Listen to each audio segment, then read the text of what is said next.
sorak kemenangan. Sungguh tak tertandingi, tak ada yang setara denganmu. Hanya Yesus Tuhanlah yang terhebat, jauh melebihi dari penguasa di dunia. Kerajaanmu kekal.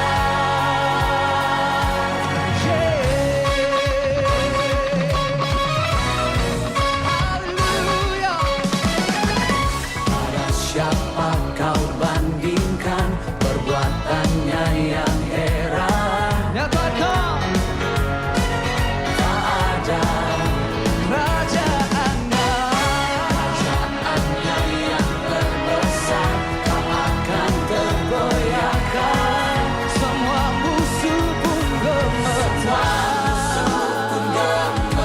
mendengar namamu Tuhan. Sorak kemenangan tak tertandingi, sungguh tak tertandingi. Tak ada yang setara denganmu. Hanya Yesus Tuhanlah yang terhebat, jauh melebihi dari penguasa di dunia. Kerajaanmu kekal. Shalom semuanya, selamat pagi. Karena suaranya Fanny ya, baru suara kita berdua aja kayaknya. Shalom semuanya, selamat pagi. Ada sukacita pagi hari ini, amin? Boleh kasih tepuk tangan yang paling luar biasa buat Allah kita. Mari kita mau sama-sama bangkit berdiri, kita mau memuji dan menyembah Tuhan kita yang baik dan hebat. Let's go. Boleh sambil tepuk tangan ya. Kita mau lakukan mengekspresikan penyembahan kita yang terbaik bagi Allah kita. Karena setianya gak pernah kurang dan cukup.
habis di dalam kehidupan kita.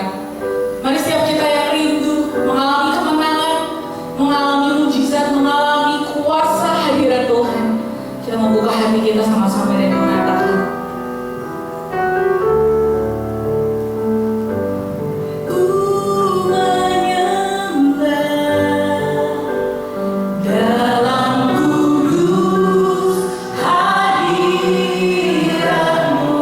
kami mau menghampiri tahta-Mu Tuhan.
dan juga ibadah kami Tuhan hanya di dalam nama Tuhan Yesus Kristus.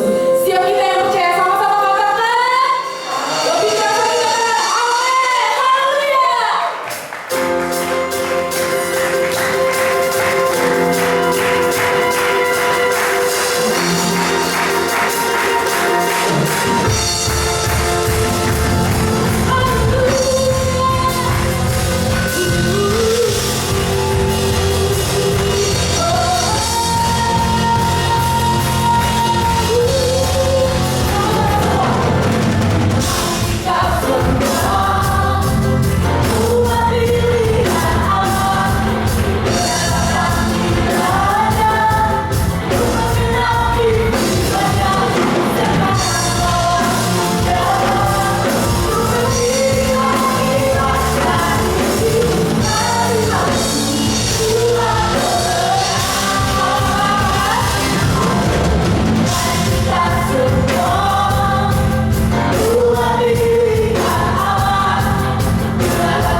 Natal kita, dan sebentar lagi kita akan merayakan.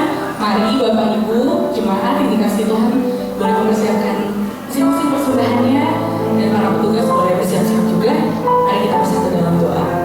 Tuhan Yesus, terima kasih buat kebaikan, penyertaan, kekuatan, dan segalanya yang Tuhan berikan, dan Tuhan selalu hadir bagi kami. Hari ini Tuhan, saat ini kami ingin memberikan persembahan kami Bapak untuk Natal. Kami yakin dan percaya pengurapan, penyertaan, dan perlindungan-Mu Tuhan memberikan setiap tangan-tangan yang memberikan, menyertai setiap jemaat-Mu yang rindu untuk mendukung setiap kegiatan yang boleh hadir di gereja kami Tuhan. Mari Bapak berkati persembahan ini, dan kami siap untuk memberikan persembahan ini di dalam nama Tuhan Yesus Kristus. Setiap kita yang percaya sama-sama katakan amin. Kita percaya bahwa kuasa pujian, kuasa doa benar-benar yang ramai. Dia Tuhan yang maha dengar, dia Tuhan yang gak pernah tinggalin kita. Apapun doa kita, apapun permohonan kita, pasti Tuhan dengarkan, tentu di waktu yang tepat. Dan mari setiap kita gak berhenti untuk berdoa dan menyembah Dia, karena segala sesuatunya Tuhan punya cara dan berkuasa. Haleluya.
saja sungguh kami sadar ini semua karena Tuhan. Dan kami terus mau bersyukur dan bersyukur Tuhan. Lewat pujian, penyembahan, kami menyatakan ucapan syukur kami. Dan hari ini Tuhan kami mau diberkati, dituntun lewat kebenaran firman-Mu. Karenanya Bapa, di dalam nama Tuhan Yesus Kristus, biar Tuhan menolong kami, pengurapan Tuhan turunkan atas setiap kami, untuk kami bisa mengerti akan kebenaran firman-Mu.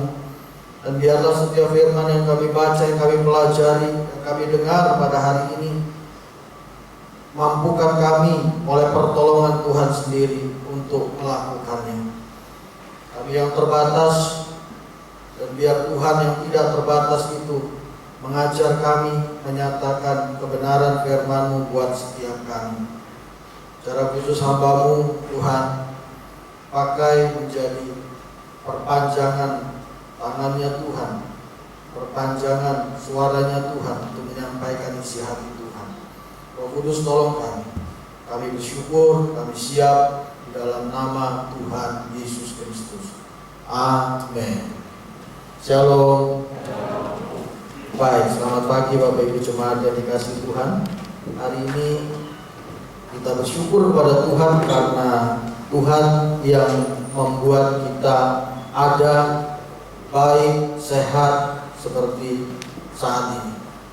Kita hidup di tengah-tengah situasi kondisi yang bisa saja minggu besok, mungkin minggu besok atau bulan depan atau tahun depan, sesuatu yang tidak pernah kita bisa prediksi dan itu terjadi. Kita hidup di tengah-tengah situasi yang berubah, dan perubahan itu bisa terjadi yang begitu cepat. Tidak pernah terpikirkan adanya COVID, dan itu memakan waktu yang cukup lama dan merusak begitu banyak negara-negara, terutama bukan hanya kesehatan, bukan hanya nyawa, tapi juga dampak ekonomi dan yang lainnya. Dan itulah sebabnya kita umat Tuhan perlu selalu mempersiapkan hidup kita. Jadi apapun yang terjadi, kita percaya bahwa kalau kita tetap di dalam Tuhan, maka Tuhan pasti menolong kita. Amin. Tuhan pasti memampukan kita. Amin. Tuhan pasti akan memberi jalan keluar buat kita. Hari ini kita akan belajar dari seorang yang hidupnya secara jasmani, secara ekonomi, secara keluarga sekalipun keadaannya sangat baik. Tapi seperti yang saya katakan bahwa perubahan bisa terjadi dan tidak pernah disangka-sangka. Baik, kita akan belajar dari 2 Raja-Raja pasal 5 ayat 1 sampai 19. Nanti Bapak Ibu baca di rumah. Ini kisah tentang bagaimana Naaman disembuhkan.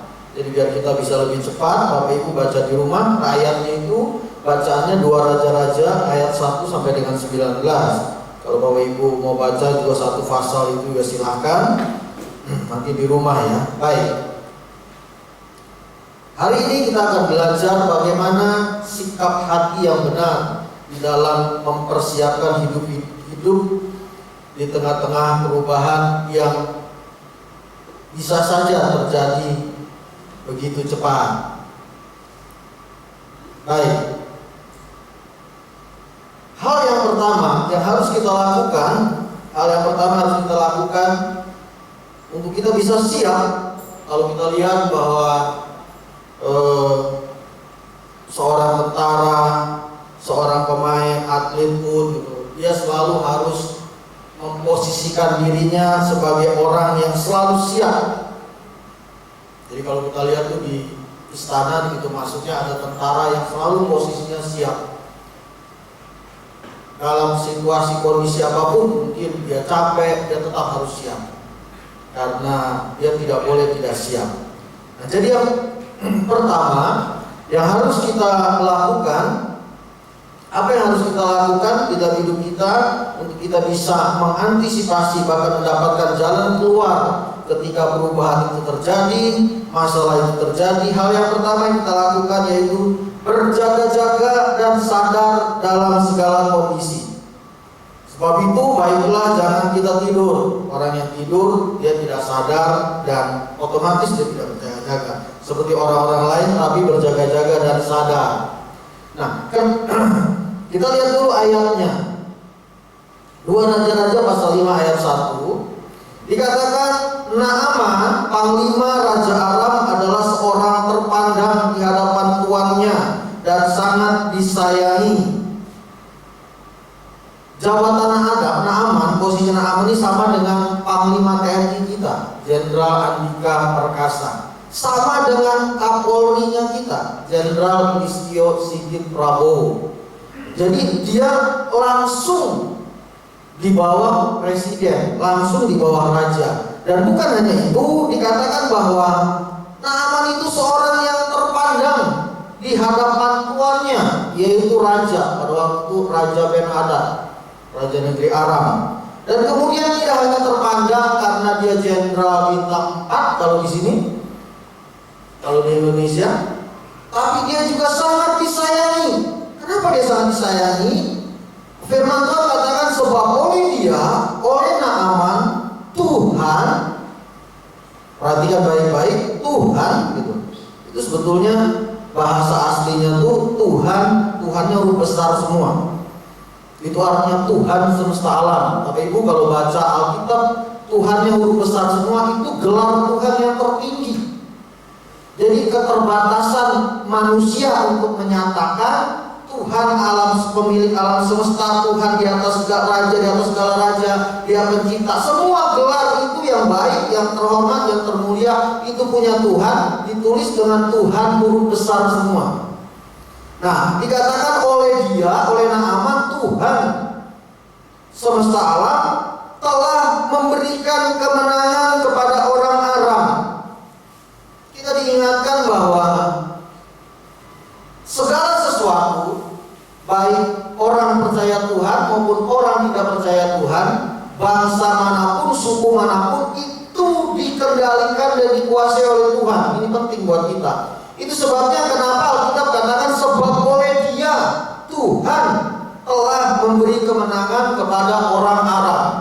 Itu artinya bahwa yang menentukan kemenangan orang Aram itu bukan karena hebatnya tentaranya, bukan karena ada Naaman, tapi karena Tuhan yang memberi kemenangan itu. Buat kita anak Tuhan, kalau orang-orang yang di luar Tuhan saja ditolong oleh Tuhan, ini kan orang yang tidak kenal Tuhan, bangsa Aram ini. Allahnya bukan Allah Israel, Allah lain. Kalau mereka saja ditolong, apalagi kita. Amin. Ayat selanjutnya berkata bahwa tetapi orang itu, Naaman, panglima Raja Aram itu sakit kusta. Saya percaya bahwa Naaman tidak pernah menyangka, tidak pernah berpikir, tidak pernah membayangkan bahwa suatu hari dia akan kena kusta. Dan saya percaya ini terjadi tiba-tiba, tidak pernah diprediksi, tidak pernah disangka. Karena saya percaya seorang panglima TNI, seorang Kapolri, pasti dia cek ke dokternya rutin. Karena itu harusan. Terus kemudian makanan dia pun dijaga, terus kebersihannya terjaga, terus lingkungannya terjaga. Kalau dia mau kunjungan pun ke satu tempat dan ada acara makan, saya percaya ada yang bagian ngetes makanan itu dulu. Kalau dulu zamannya Pak Harto gitu, nggak tahu sekarang zamannya Pak Jokowi. Ada yang ngetes makanan dulu, ini makanannya diracun apa enggak, makanannya steril apa enggak, sampai seperti itu. Jadi kalau dihitung dari segi manapun gitu, ini aman nih orang. Bahkan dia pergi kemana-mana pun dia dikawal, dijaga, seperti itu. Tapi ternyata dia pun kena kusta. Ini untung bukan di Israel. Kalau di Israel dia langsung dicopot dari panglimanya dan dia diasingkan, dibuang. Karena itu hukum orang Israel seperti itu. Siapa yang kena kusta najis dia harus dibuang. harus dibuang, bahkan bukan hanya dikucilkan dari keluarga, ditaruh di luar tembok pintu gerbang kota, biasanya begitu. Seperti kisah 4 orang kusta itu. Kalau selanjutnya kita lihat, baca ayat ini selanjutnya, ini pasal 2 Raja dari pasal 5 ini dan seterusnya sampai Gehazi nanti dia dibuang. Nah seperti itu karena kena kusta. Tapi bersyukur Naaman itu orang Aram, jadi aturannya beda dengan Israel. Jadi dia masih bisa ketemu raja dan dia masih bisa berusaha berobat. Jadi kita lihat di sini bahwa perubahan dari yang aman jadi tidak aman, dari yang baik jadi tidak baik, dari yang sehat jadi tidak sehat, jadi sakit, dari yang tidak ada masalah jadi punya masalah, bahkan ini masalahnya masalah besar. Karena pada waktu itu kusta itu belum bisa disembuhkan, belum ada obatnya.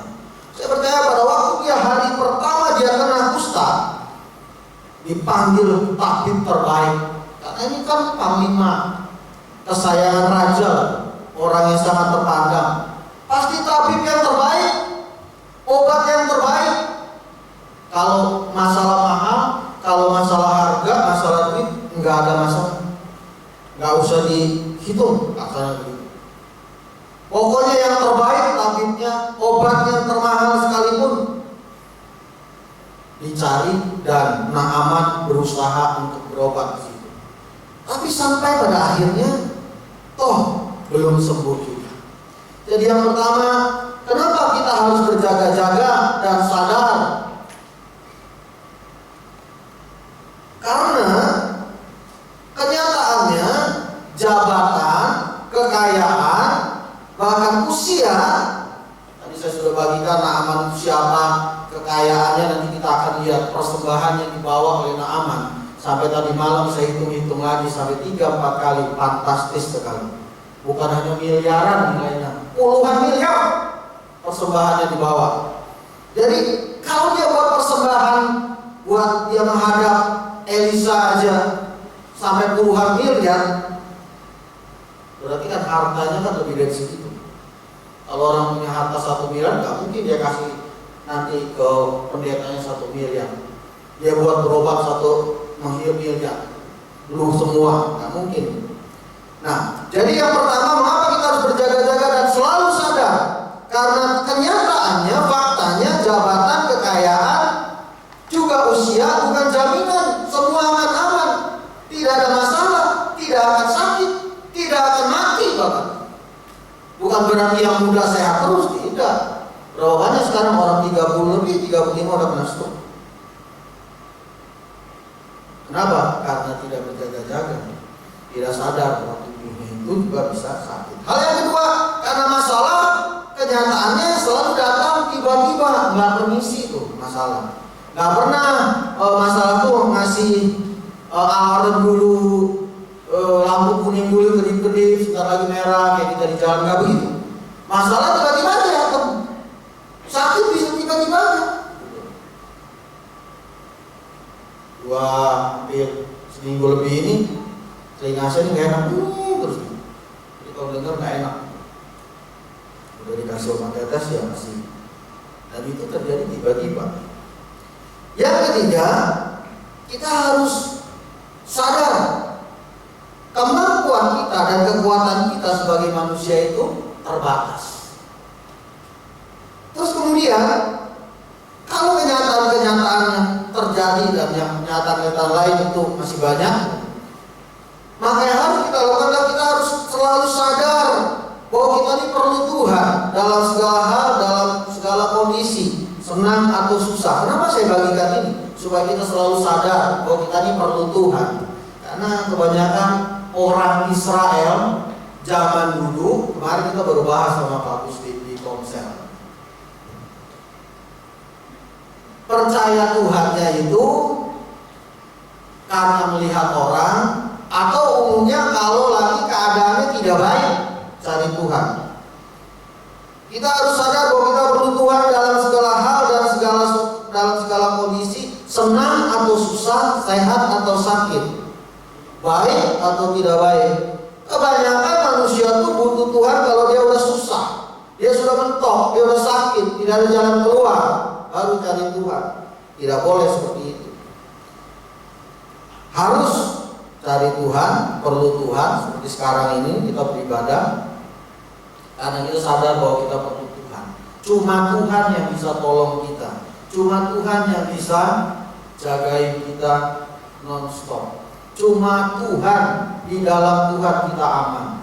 Kepastian itu ada. Yang kedua, apa yang menjadi bagian kita, yang kita lakukan, maka Tuhan akan lakukan bagiannya.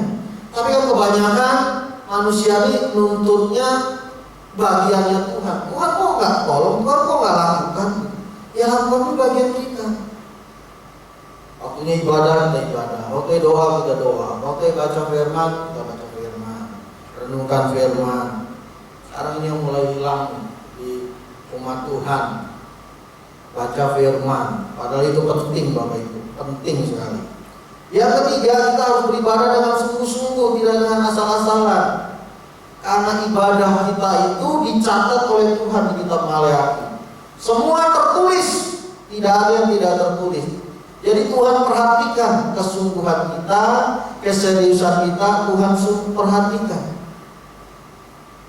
Yang keempat, selalu mengandalkan Tuhan dalam segala perkara. Kenapa? Karena ya tadi, yang sekelas panglima aja, yang semuanya duit juga nggak masalah, itu juga bisa nggak masalah, bisa sakit. Makanya kita harus selalu mengandalkan Tuhan.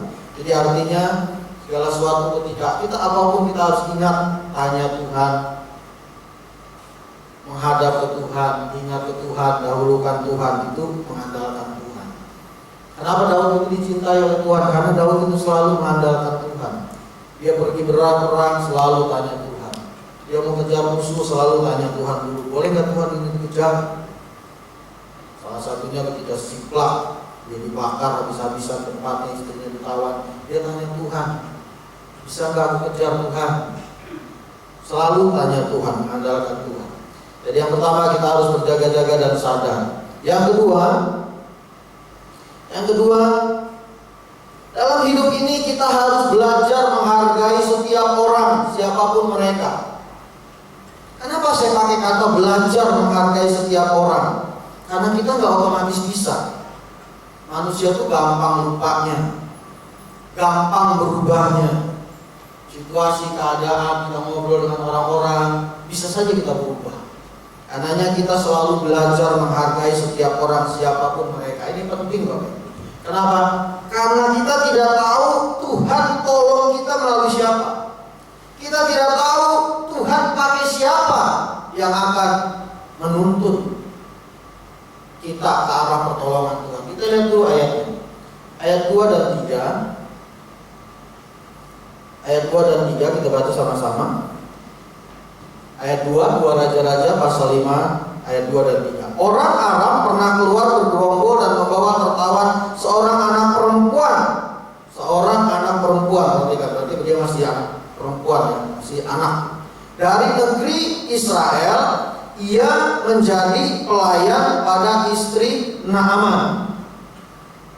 Terus kemudian ayat yang ketiga dikatakan, berkatalah gadis itu kepada nyonyanya, sekiranya tuanku menghadap nabi yang di Samaria itu, maka tentulah nabi itu akan menyembuhkan dia dari penyakitnya. Saya senang dengan anak perempuan ini yang jadi pelayan istri Naaman, karena meskipun dia seorang tawanan, dia tidak luntur imannya. Ini bukti bahwa dia masih ingat akan nabi di Samaria. Jadi artinya walaupun dia di rumah Naaman, orang kafir, dia masih ingat Tuhannya, beribadah pada Tuhannya. Ini penting. Kenapa anak-anak dari kecil itu harus dibawa kepada Tuhan? Survei membuktikan anak yang dari kecil diajak beribadah, sekolah minggu itu imannya akan mulai tertanam lebih kuat dibanding dengan orang-orang anak-anak yang tidak pernah diajak beribadah, tidak pernah diajak sekolah minggu. Jadi yang penting, ini anak walaupun dia dibawa jauh dari negeri Israel, jauh dari keluarganya, bahkan dia jadi pelayan, tapi dia tetap ingat Tuhannya, Allah Israel, dan dia masih ingat akan ada seorang nabi di Samaria, di Israel. Nah, pertanyaannya, kenapa si perempuan ini mau susah-susah ngomong kepada nyonyanya? Karena dia diperlakukan dengan baik, karena dia dihargai dengan baik. Saya percaya sekali kalau ini dia ditindas, disiksa, begitu dia dengar tuannya sakit, dia akan bilang, biarin lu rasain sekarang lu. Lihat tuh, emang lu pikir Tuhan itu buta? Sekarang lu rasain kan, lu sakit kusta, gitu, lu suami lu sakit kusta. Dan itu wajar, manusiawi. Gitu. Mungkin dia tidak akan berkata begitu, tapi dia tidak akan diam, dia nggak akan ngomong bahwa di Samaria, di Israel itu ada nabi yang bisa menyembuhkan. Gak akan ngomong seperti itu.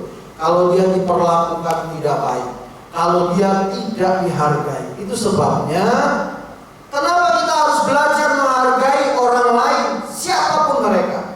Karena kita nggak tahu Tuhan akan pakai siapa untuk membuka jalan buat kita, untuk mengingatkan kita, untuk memberi pertolongan pada kita. Kita nggak akan tahu.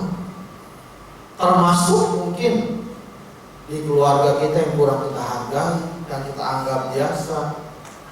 Itu perlu sekali.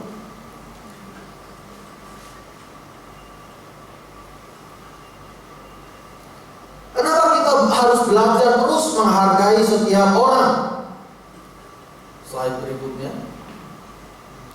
Kenapa kita harus belajar selalu menghargai setiap orang?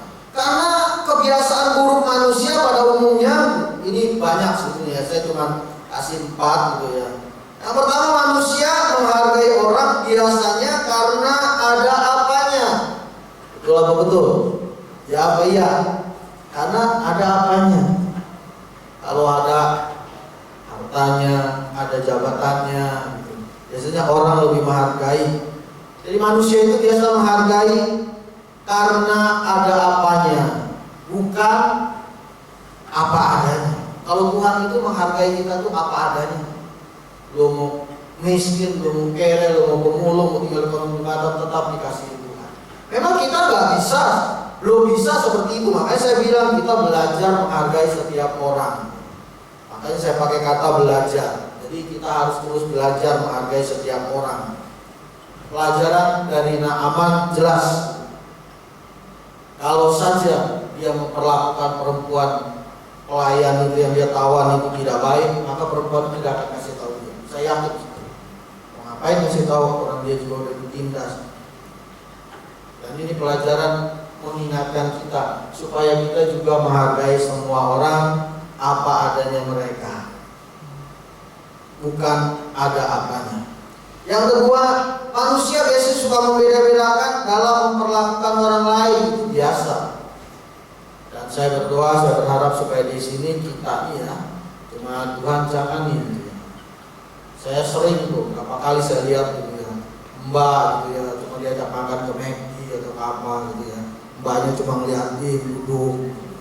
Saya sempat mikir gitu, oh mungkin si mbaknya itu orang Muslim gitu ya. McD itu halal, haram kali ya, saya pikir gitu. Apa sekarang McD udah haram? Sampai tuan dan nyonyanya nggak mau kasih makan. Kenapa sih kita nggak mau? Kalau memang nggak mau satu meja ya kasih dia di sebelah kita. Nggak boleh, orang Kristen nggak boleh seperti itu. Ya, karena kita nggak boleh membeda-bedakan sampai seperti itu. Mungkin makanan kita beda dengan dia, harus ada perbedaan dia. Tapi bukan berarti kita membedakan sampai orang melihat itu tidak baik. Hal yang ketiga, suka memilih-milih dalam pergaulan dengan orang lain. Nah, ini kebiasaan-kebiasaan yang saya catat aja, tapi banyak yang lain. Jadi kita belajar karena kita ingat bahwa justru Naaman ditolong oleh seorang perempuan yang dia tawan, yang kelasnya beda banget, yang cuma pelayan di rumahnya, yang cuma asisten rumah tangga, yang cuma pembantu. Yang keempat, suka meremehkan orang lain. Diremehkan nggak enak. Makanya kalau kita menerima perlakuan yang tidak enak, jangan balas dendam. Itu pelajaran buat kita, gitu. Kalau kita diizinkan oleh Tuhan, kita diremehin orang, kita tidak dihargai orang, berarti kita Tuhan mau supaya kita menghargai orang. Jangan meremehkan orang, karena tidak dihargai itu tidak enak. Apalagi diremehkan orang itu tidak enak. Jadi ini kebiasaan-kebiasaan buruk. Itu sebabnya kita harus belajar menghargai setiap orang, siapapun mereka. Kita harus hargai karena semua manusia itu ciptaan Tuhan. Ketika kita menghargai orang lain, menghargai manusia siapapun dia, kita menghargai pencipta, kita menghargai Tuhan kita. Tapi sebaliknya, kalau kita tidak menghargai manusia orang lain, maka kita tidak menghargai Tuhan. Bohong sekali kalau katakan kita cinta Tuhan, kita menghargai Tuhan, tapi kita nggak hargai manusia ciptaan Tuhan. Bukankah Tuhan katakan, kasihlah Tuhan Allahmu dengan segenap hatimu, segenap akal budimu, segenap kekuatanmu. Dan yang kedua, hukum yang utama dan terutama itu, kasihilah sesamamu manusia. Salib itu selalu terdiri dari dua garis, yang satu yang vertikal, satu yang horizontal. Jadi nggak mungkin kita hanya punya garis dari tegak lurus, dan tidak ada yang horizontalnya, dan itu bukan salib. Jadi Tuhan katakan bahwa hubungan dengan Allah dan hubungan dengan sesama, kasih kepada Allah, kasih juga kepada sesama. Seperti itu. Jadi kita harus belajar menghargai setiap orang. Karena ketika kita menghargai setiap orang, siapapun mereka, kita menghargai Tuhan kita yang menciptakan mereka. Jadi Bapak Ibu gitu loh ya. Kalau sebagai karyawan orang tidak menghargai karyawan kita, maka sebetulnya dia tidak menghargai pimpinannya, tidak menghargai bosnya. Orang nilainya begitu, lihatnya begitu. Jadi sebagai pimpinan kita harus tahu nanti, kalau karyawan kita benar, anak buah kita benar, dan orang tidak menghargai dia, berarti dia tidak menghargai kita sebagai pimpinan. Sama, kalau kita tidak menghargai manusia, siapapun mereka ciptaan Tuhan, ya kita tidak menghargai pencipta manusia itu yang adalah Tuhan. Jadi kita harus selalu belajar menghargai setiap orang, siapapun mereka. Yang ketiga, kita harus selalu belajar rendah hati dalam segala keadaan. Semakin kita sukses, semakin kita harus belajar rendah hati. Karena biasanya, kenapa saya katakan juga belajar? Karena ini juga tidak langsung. Terus kemudian dalam segala keadaan, biasanya orang rendah hati itu kalau keadaannya di bawah. Ya udahlah, kita kan memang orang kecil. Udahlah, kita kan orang biasa. Udahlah, kita nggak usah lah macam-macam. Kelihatannya begitu rendah hati, sepertinya mau ngalah gitu. Tapi ketika sukses, ketika di atas, nah itu yang ujiannya. Jadi kita harus selalu belajar rendah hati dalam segala keadaan. Apalagi kalau kita sudah mulai diberkati, sudah mulai ditolong Tuhan.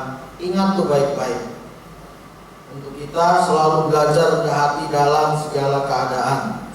Kita lihat apa yang dilakukan oleh Naaman. Saya tadi katakan Naaman ini panglima jenderal bintang 4 kalau di kita.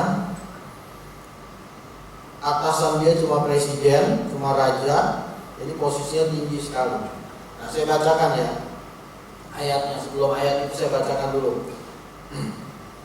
Ayat 9. Kemudian datanglah Naaman dengan kudanya dan keretanya, lalu berhenti di depan pintu rumah Elisa. Elisa menyuruh seorang suruhan kepadanya mengatakan, pergilah, mandi 7 kali dalam sungai Yordan, maka tubuhmu akan pulih kembali sehingga engkau menjadi tahir. Ayat 11. Tetapi pergilah Naaman dengan gusar sambil berkata, aku sangka bahwa setidak-tidaknya ia, Elisa maksudnya, datang keluar dan berdiri memanggil nama Tuhan Allahnya, lalu menggerak-gerakkan tangannya di atas tempat penyakit itu, dan dengan demikian sembuhlah penyakit kustaku.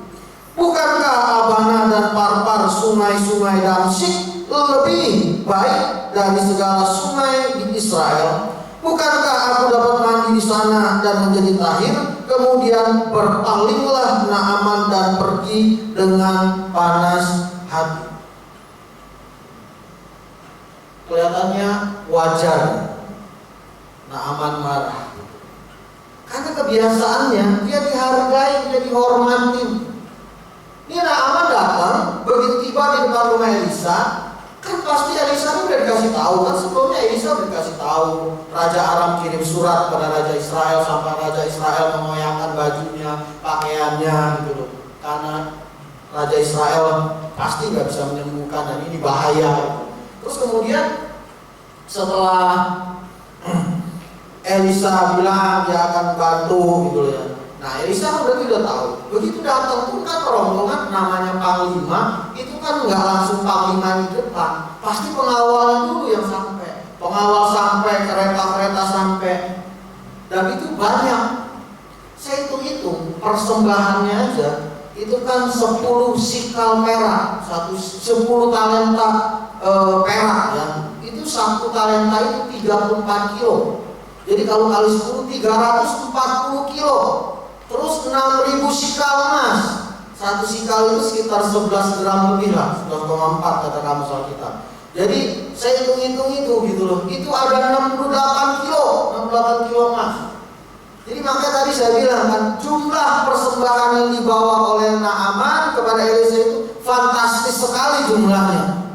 Jadi maksudnya Naaman ini panglima, pengawalnya banyak, kepada datang, persembahannya juga fantastis, dan saya percaya belum pernah ada persembahan sebegitu banyak yang dibawa kepada Elisa. Jadi Naaman ini berpikir kan, manusia berpikir sama seperti manusia lain. Wah, pastilah pendetanya jauh-jauh dah berdiri lari bila perlu, pendetanya dia pikir begitu. Dan ternyata ini hamba Tuhan, pendeta yang memang luar biasa gitu ya. Ketemu aja enggak, keluar aja enggak, dan cuma ngomong suruh dia mandi, suruh dia nyebur tuh. Coba aja gitu. Kalau mungkin gitu ya, saya ngomong gitu, orang datang saya bilang, ya udah lu nyebur aja sana tuh dikali, lu berendam di sana, saya pasti dimarahin sama orang yang sakit itu. Nah Naaman marah sekali, dia marah sekali. Dia bilang, gua pikir paling gak dia datang lah, hormatin gua, keluar juga enggak, lihat juga enggak, sakit kustanya di mana, enggak lihat enggak apa, main suruh nyebur aja, suruh nyemplung aja di kali yang hitam itu, yang 5 tahun enggak pernah digali, enggak pernah diurusin, baru sekarang diperbaiki lagi. Bersyukurlah Jakarta. Jadi wajar Naaman marah, kelihatannya begitu. Kemudian karena dia marah, dia panas hati, dia pergi, bukannya pergi ke sungai, tapi dia pergi balik. Dia tinggalkan itu dengan panas hati. Dia bilang, orang di Aram itu sungai Abana, Parpar, airnya lebih bagus, lebih jernih. Ngapain mandi di situ kalau mau mandi? Dia pergi. Nah, kenapa saya bilang yang ketiga, kita harus belajar selalu rendah hati dalam segala keadaan. Semakin kita sukses, semakin kita harus belajar. Karena seringkali begitu, posisi kita, ketika kita lihat siapa kita, harga diri kita yang dipancing oleh setan, maka kita marah. Kita nggak tahu siapa gua. Sampai dia perlakukan seperti itu. Dan bersyukur saudara. Makanya saya sekali lagi bilang, belajar yang kedua untuk menghargai setiap orang siapapun mereka. Ini bersyukur nih, pegawai-pegawainya Naaman nasihatin Naaman. Coba kita lihat tadi ayatnya 13 dan 14. Ini pegawai-pegawai, tetapi pegawai-pegawainya, para ajudannya, ajudan Naaman, pegawai-pegawainya datang mendekat serta berkata kepadanya. Pasti ini dengan takut-takut, ini kan jenderal lagi marah lagi. Kalau dalam militer mungkin dia bilang, izin komandan, izin panglima, mohon maaf panglima, mohon maaf, mungkin seperti itu. Bapak, seandainya Nabi itu menyuruh perkara yang sukar kepadamu, bukankah Bapak akan melakukannya? Apalagi sekarang ia hanya berkata kepadamu, mandilah dan engkau akan menjadi tahir. Nah, ketika pegawainya ngomong seperti itu, bersyukur Naaman ini orang yang mau dengar nasihat. Orang yang rendah hati salah satunya mau dengar pendapat orang lain dan mau melakukannya yang benar, yang baik saat itu. Jadi buat kita nih, belajar untuk juga dengar pendapat orang lain, hargai pendapat orang lain, minta masukan. Ini anak-anak muda. Mungkin anak-anak muda sekolah kalian lebih pintar dari papa, dari mama gitu. Tapi tetap hargai mereka. Saya lihat di generasi sekarang ini kan generasi yang perubahannya cepat gitu. Tapi nilai-nilai firman Tuhan, Alkitabiah tetap gitu ya. Semua kita anak harus hormat pada orang tua kita. Karena dikatakan firman-Nya, hormati ayahmu dan ibumu supaya lanjut umurmu dan kau berbahagia. Apa untungnya lanjut umur tapi menderita sengsara gak bahagia? Percuma, lebih baik cepat mati. Tapi Tuhan katakan kalau kau hormati ayah ibumu, kau akan lanjut umurmu dan berbahagia. Yang penting lanjut umur dan berbahagia. Nah, orang yang rendah hati dia mau dengar dan akhirnya naaman dalam panas hatinya. Kan biasanya orang kalau udah panglima apalagi dia perang selalu menang, Tuhan kasih kemenangan, disayang raja, posisinya bagus, dan dia dengar cuma pendapat raja, tapi dia mau dengar pendapat pegawainya. Ayat 14, setelah dia berpikir benar juga ya, kenapa gua nggak coba ya, udah jauh-jauh gitu ya. Toh ini juga persembahan masih utuh, nggak ada ruginya gitu loh. Kecuali kalau persembahan udah dikasih gitu ya, gua pulang rugi nih udah kasih persembahan, kan biasa begitu. Manusia selalu hitungnya kan untung rugi. Nah, Naaman pikir benar juga, maka ayat 14, maka turunlah Naaman membenamkan diri 7 kali dalam sungai Yordan, sesuai dengan perkataan Abiala itu. Perhatikan, harus kita katakan, kita tekankan di situ bahwa dia melakukan 7 kali sesuai dengan perkataan Abiala itu. Lalu pulihlah tubuhnya kembali seperti tubuh seorang anak dan ia menjadi tahir. Ya, jadi lakukannya sesuai. Nah,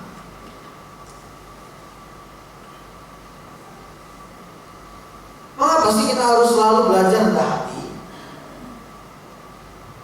Nah, ini kebiasaan-kebiasaan sifat buruk manusia. Tadi saya udah bagikan sebagian ya.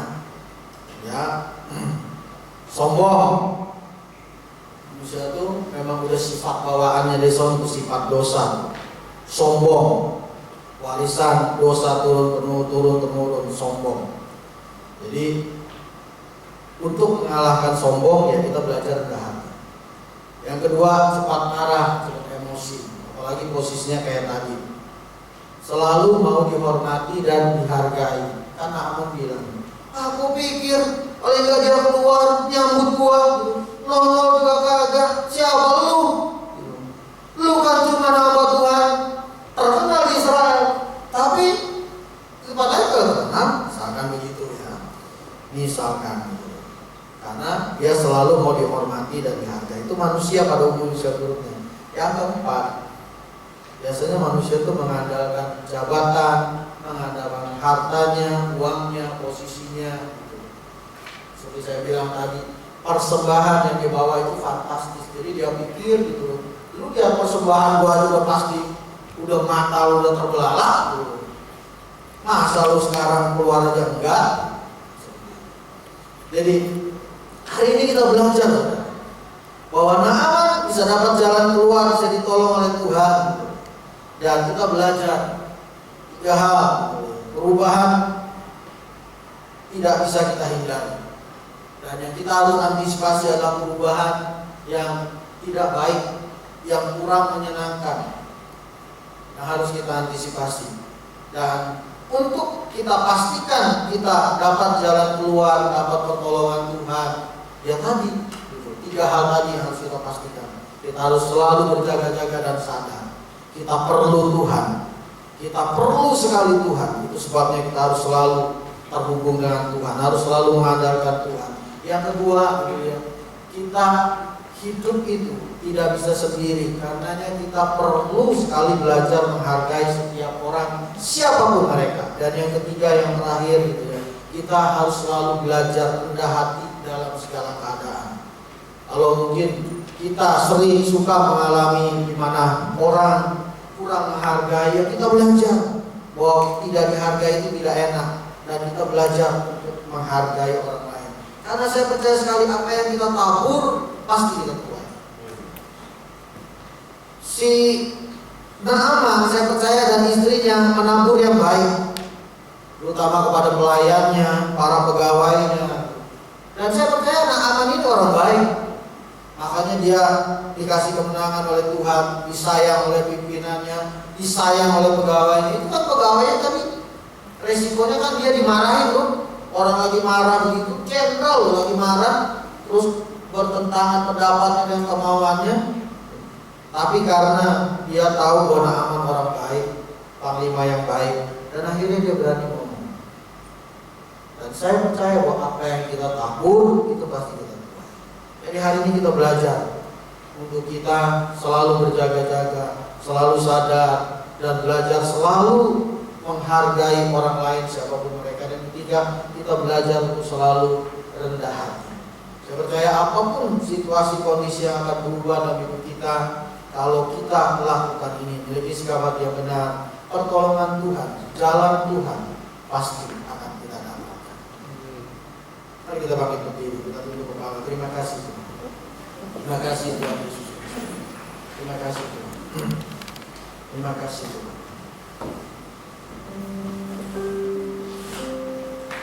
Terima kasih. Hari ini kami belajar betapa Engkau Tuhan Allah yang tidak pernah meninggalkan kami. Engkau Allah yang begitu mengasihi kami Tuhan. Engkau Allah yang memperdulikan kami. Terima kasih Tuhan. Terima kasih. Haleluya. Haleluya. Haleluya. Engkau Tuhan yang tidak pernah berubah, dulu, sekarang, dan selama-lamanya. Haleluya. Terima kasih. Terima kasih Tuhan. Terima kasih. Mari beberapa menit sebentar renungkan kebenaran firman Tuhan.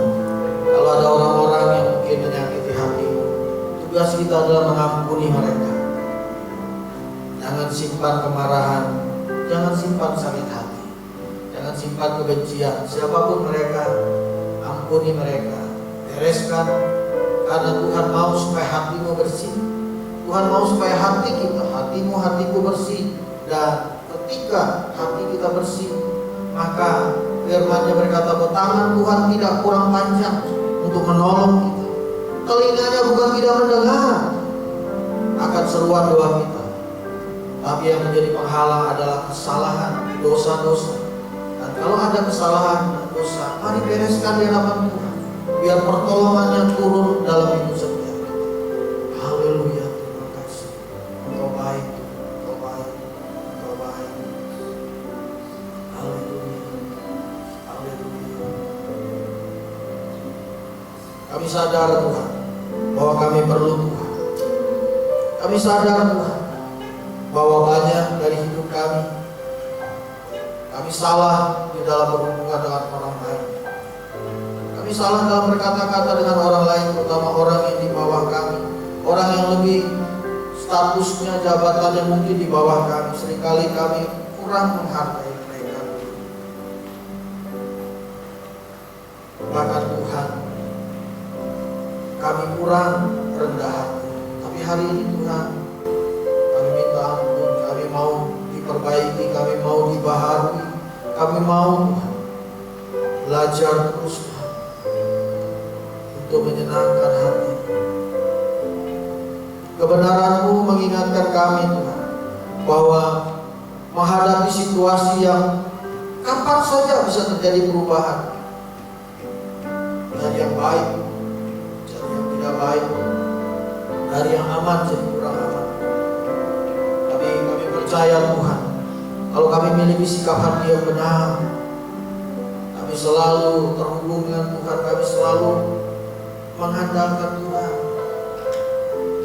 maka Tuhan Kau akan menuntun kami. Terima kasih Tuhan. Ampuni kami kalau mungkin justru dari hidup kami menyakiti orang lain.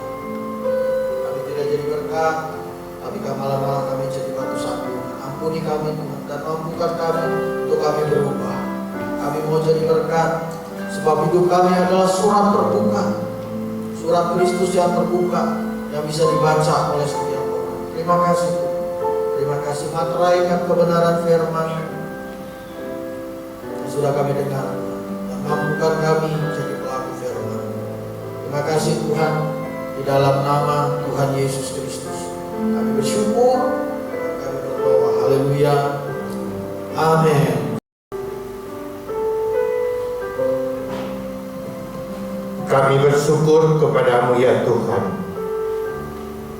Hari ini kami boleh beribadah kepadamu, boleh memuji, membesarkan namamu. Terlebih kami telah menerima berkat firman-Mu.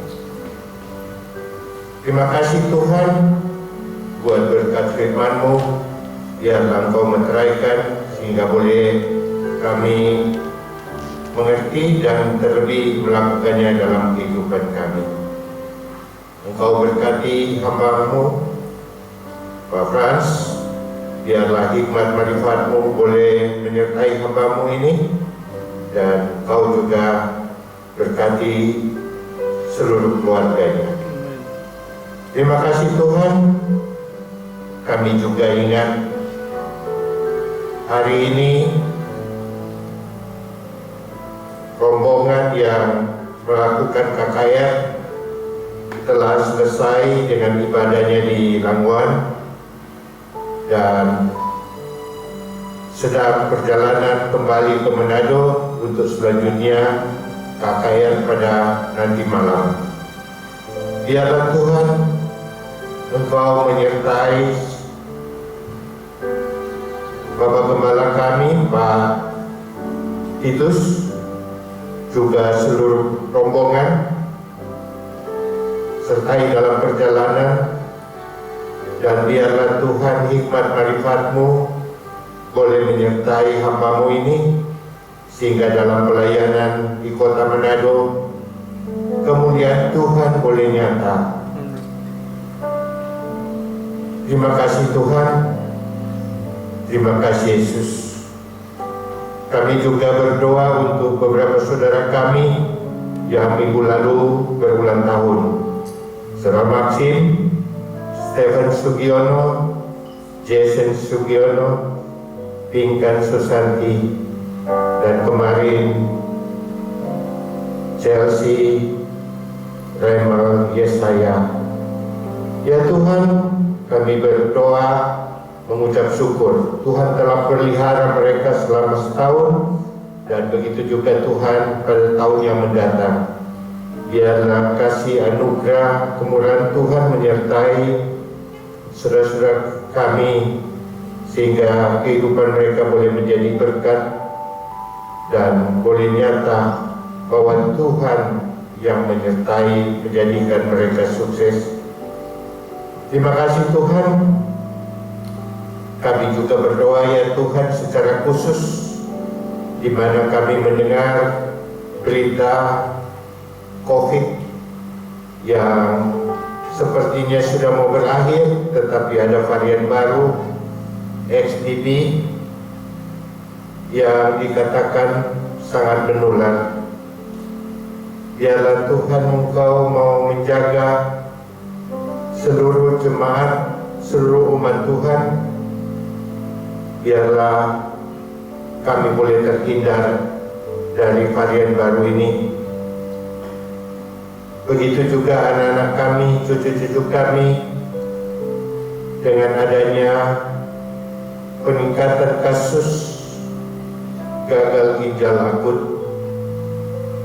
Kami tidak tahu, diberitakan bahwa ini disebabkan oleh adanya senyawa etilen glikol maupun dietilen glikol, sehingga terjadi kegagalan akut pada ginjal. Tuhan, biarlah Engkau beri hikmat untuk para peneliti, sehingga mereka Tuhan dapat menemukan penyebab yang pasti, sehingga pencegahan dan pengobatan boleh terjadi. Hindari anak cucu kami ya Tuhan. Terima kasih Tuhan, anak-anak-Mu sudah memberi persembahan. Biarlah Engkau terima, Engkau balas berlipat kali ganda sesuai janji firman-Mu. Biarlah rumah tangga, pekerjaan, pendidikan anak-anak, Tuhan pelihara, jauhkan dari segala bencana. Kalau kami pulang ke rumah kami masing-masing, biarlah Tuhan Kau hantar tibakan kami dengan selamat. Terima kasih Tuhan. Kini saudara-saudaraku yang kekasih di dalam Tuhan, terimalah berkat dan anugerah dari Allah Bapa, kasih sayangnya Tuhan kita Yesus Kristus, persekutuan Allah Roh Kudus, kiranya menyertai saudara sekalian, mulai saat ini sampai Maranatha. Yesus kembali di awan-awan menjemput kita sebagai gerejanya. Haleluya, amin. Bapa, terima kasih.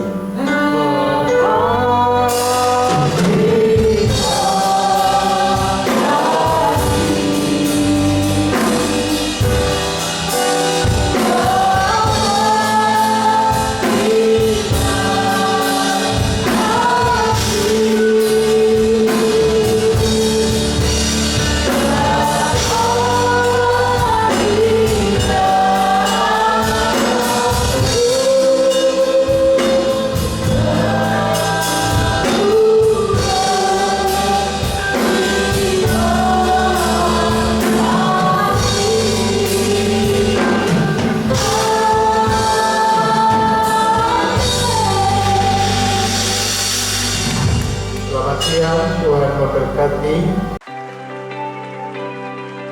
Kau terbesar dan mulia, ajaib semua perbuatanmu. Kau terbesar dan mulia, biarlah semua memuliakanmu.